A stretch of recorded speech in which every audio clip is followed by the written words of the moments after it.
Patur police station अंतर्गत येत असलेल्या एका गावामध्ये 55 वर्षीय नराधमाने एका 7 वर्ष 2 महिने 14 दिवसाच्या मुलीवर अत्याचार केल्याची घटना उघडकीस आली आहे।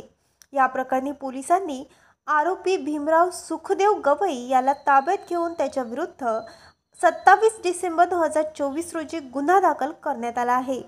यातील चिमुकली ही इयत्ता 2ऱ्या वर्गामध्ये शिकत आहे। ती घरून शाळेला 10 वाजता गेली। त्यानंतर ती घरी परत आली आणि मैत्रिणीकडे खेळायला गेली। त्यानंतर अर्ध्या तासाने पुन्हा ती आली आणि आपल्या आईला मला दुखत असल्याचे तिने सांगितले। आईने सर्वप्रथम लक्षात घेतले नाही। त्यानंतर या चिमुकलीने पुन्हा आईला आपबीतीचा प्रकार सांगितला। तिला वेदना व्हायला लागल्या तेव्हा तिच्या आईला ही बाब समजली। त्यावरून हा सगळा प्रकार उघडकीस आला।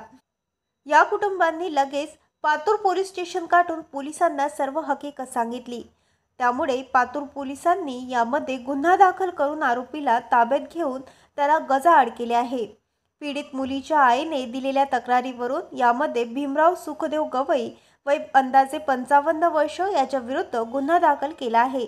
सदर कारवाई ठाणेदार हनुमंत डोकेवाड यांच्या मार्गदर्शनाखाली पातूर सहाय्यक पोलीस निरीक्षक गजानन तडसे तपास करीत असल्याची पोलीस सूत्रांकडून माहिती प्राप्त झाली आहे।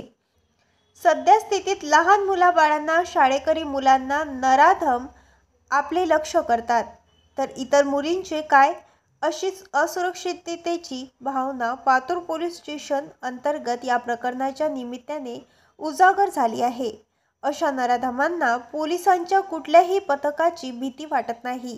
त्यामुळे यावर ठोस उपाययोजना होणे गरजेचे आहे। तसेच यातील चिमुकलीवर अत्याचार करणाऱ्या नराधम याला सुद्धा कठोर कारवाई करावी अशी मागणी चिमुकल्यांच्या कुटुंबियांनी यावेळी केली आहे।